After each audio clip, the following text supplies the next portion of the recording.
Hey everybody, I'm Mark. Sorry I'm breathing heavy. I just raced to get here, but I'm Mark Walters with Bigfanboy.com, sitting here with Darren and Josh. We're talking about Spiral. I'm very excited to talk to you guys about this movie, and I want to get right into it. Opening scene, I love just the energy of it, and it reminded me a lot of one of my favorite Brian De Palma movie, Blowout. Kind of the ending of that scene with the big fireworks and everything. And I think it had this very kind of old school feel. And I just loved kind of that energy of it. I want to talk about just the structure of that opening scene, and we'll start with that. Well, I'll tell you one thing funny about that opening scene, a little piece of trivia. That was all guerrilla shot. We did not have permits to do any of that. No kidding. No, we thought we did. So I wanted to start the Saw movie off Spiral and let audiences know this was different. And I think that Spiral, or Saw, is very much known as being claustrophobic, small. And I wanted to open it up big, and I wanted hundreds and hundreds of extras. And so we found out that there was going to be this, it was the Greek festival going on. And I said, hey, let's go shoot there. So they asked the people, we got a permit. And then we show up, and the minute we show up, we said that the producer says, hey, we just found out that the guy that gave us the permit is not the main guy. And the main guy said, absolutely not. But we have a crane there, we've got, our camera there, and they're like, he's coming to make sure we're not filming this. And I said, go now, go now, go now, go now. And so we start filming the scene, and then all of a sudden the vendors who you see along the things that are like doing like carny games start coming out, and they start jumping in front of the camera. You weren't there this day, were you? Yeah. They were jumping in front of the camera to kill the shot, and we'd have to give them $100 to walk away. And wow. so the first guy that comes out, he goes, ah, in front of the camera, so we give him $100. Well, when he sees it, he goes up and down the line saying they'll pay you, ruin their shots. So all these carnies start coming out and like trying to ruin the shot. So we're literally giving 100, and we're like, go, go, go, go, and we're filming the shot. And as we're filming the main shot that's coming down off the sky into this thing, we see the owner of this Danforth, I think it was the Danforth, was the name of it, and he's like, you guys cannot be here, you cannot film, take that camera down right now. I'm like, go, go, go, go. And we're filming it as this guy is screaming with these police officers about get us out of there. And so I haven't felt that kind of rush since I was like doing student films in film school where you're stealing the shots. But for me, it was critical that I wanted to start the movie out big. I wanted to start it off with a lot of background people, a lot of extras, and a little more action-y kind of thing than we've ever done before. So I was excited to open the movie this way. Yeah, Ed Wood would be proud, right? He would. I thought I was going to get arrested, but it worked. That's fantastic. No, it's those kinds of stories that make it so great. It's such a great experience overall. When you're coming into this, I know that you guys wanted this to kind of be its own thing, and I always love how the Saw movies kind of tied into one another, but it is refreshing to see one that is just kind of its own creature. And was that always kind of the idea? Was there ever a thought to maybe like have this somehow tie back into one of the other sequels? We certainly had a lot more, we had a lot of conversations about what we wanted to bring from the franchise into Spiral. We always knew that it was going to be a different kind of film because once it originated with the Chris Rock idea. So we always knew that it was going to be a very different beast. But there were many conversations about what do we bring forward that still keeps that Saw DNA, but also creates a brand new piece of work. I think that when you get Chris Rock and Samuel L. Jackson, you're bringing in a whole other fan base. You're bringing in a fan base that had not seen Saw in the past. And I think the worst thing that we could have done is try to connect it with that dense interwoven mythology and just alienate the majority of our new fan base. Because, listen, I've made 3 of those films and I can't keep up. I'm like, wait, what's the timeline? Like, it's so confusing to me. You really have to like chart it out like a conspiracy theorist to understand everything going on.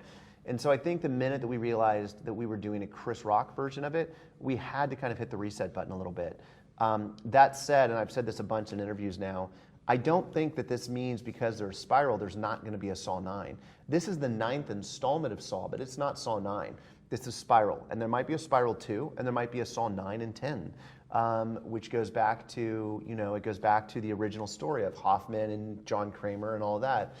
But we wanted to create the Sawverse, for lack of a better word, where this is a different story taking place in the same universe of which John Kramer was real.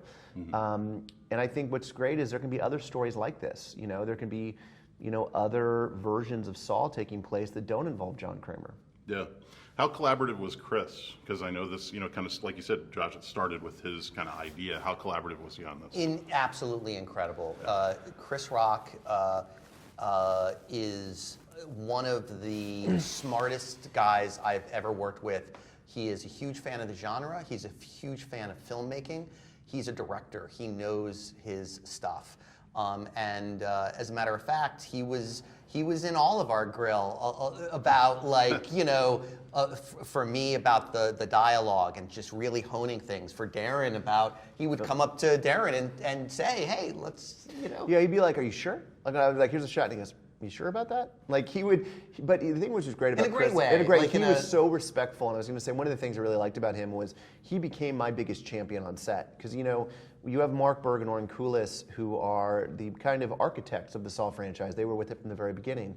And so there were times that I would want to do something vastly different. And obviously they knew the history of the 1 through 8. And they'd be like, that doesn't make sense for us. And then Chris would be like, no, listen to him, because this would actually be... So Chris became one of my biggest advocates on set, and was also Max Minghella. And Max Minghella is a filmmaker as well.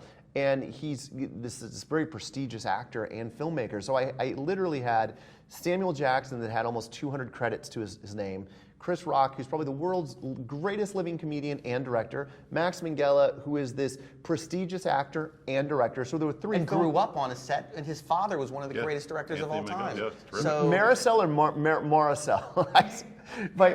My publicist just told me, she's like, you've been saying Maricel's name the entire time wrong. I'm just going to keep saying it like I am. Just I want to think be consistent. Marisol. I want to be consistent. I want to be consistent. I want to keep saying it wrong. I'm just going to keep saying Maricel. But no, you have all these people that have such a great history of doing really great stuff. Yeah. So it was a very collaborative set. That's cool. And I love also how organically real everything feels. There's not a lot of CGI.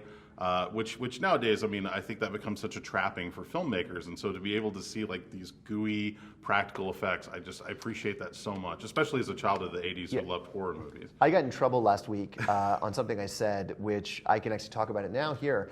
I mentioned how I'm such a proponent of practical over CGI, and it was a big mandate for me to always have the deaths be practical deaths.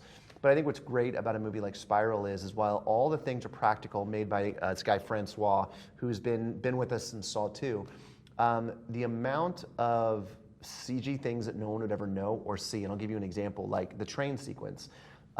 It's the perfect blend of practical versus CG.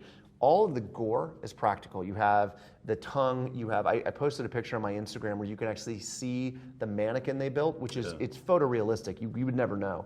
But then you also blend that with CG effects, such as the train, all CG, the tunnel, which was a combination of practical and CG. And the tunnel was something awesome. That tunnel, if you stood in it, was forced perspective, is all it was. It was probably from the size from there to there, that's it. We painted it and made it get smaller as it got backwards, so it looks like it goes on forever. So I think the Spiral and all the Saw movies have had a really good balance of practical gore and then that CGI that you really can't tell is CGI, which is I'm a fan of. And also Darren has he has a hard and fast rule that all the traps have to actually work as advertised. Where I'd come in, Pete, my writing partner Pete Goldfinger, and I would come in with this crazy like, oh, wouldn't it be cool if we do this? And Darren would just shake his head and say, it wouldn't actually work that way. I'm like, but we can make it work. He's like, no, it wouldn't work that way. He was so... A perfect example is the first scene, the tongue trap scene. It was written differently. It was written that he had like hooks in his mouth and in his tongue. And they were like fish hooks going through it, and he was supposed to jump off. And we started researching it and looking, and we're like, well, Boz probably weighs 200 pounds, 210 pounds. If he were to jump this off this, all the fish hooks would do was tear through the flesh. It would just, the weight would tear through the flesh. It wouldn't take the tongue out.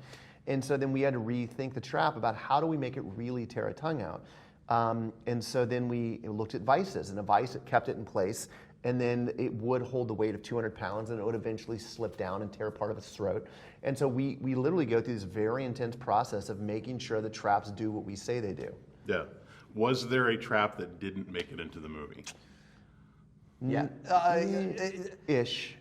But not the reason it didn't pass the smell test when, at the end of the day, when we put it together, it just didn't. We work. shot it. It just didn't. It became comical, but not in a good way. Like comical is in a people would laugh because it was ridiculous. Yeah. I'm a horror fan, obviously, and I always want to put as much violence or gore as I can. But this one felt too much. It felt like, it looked exactly like what it was. We're like, hey, let's put a cool death here. It didn't serve the story. So that one left, but it left for a good reason, not because we had to cut it. It just didn't work. Yeah. But you know, the traps go through such a process where I think the traps probably changed 50 times. I mean, the last trap of the movie that involved Samuel Jackson used to take place in a swimming pool with rats. And it went from a swimming pool with rats to him hanging up with blood dripping down. So they go through such a process. Yeah. I wonder if he would have preferred the rats. Oh yeah, I think he probably. No, you know what? I asked him. There was a moment where he was just hanging above me, and I said, "Mr. Jackson, I just have to ask you, why are you doing a Saw movie?" And he said, "Anytime that I can be put in a cool position and have cool, violent things happen to me, I'm in." And so I think that, yeah, he was all about that final trap. I think that's why he ended up doing the movie. That's fantastic. Thank you guys. I appreciate you taking the time. Of course, to talk thank you, today. man. It's great to meet you. Yes, Thank nice you so meeting you much. as well. Yeah, thank you for having us.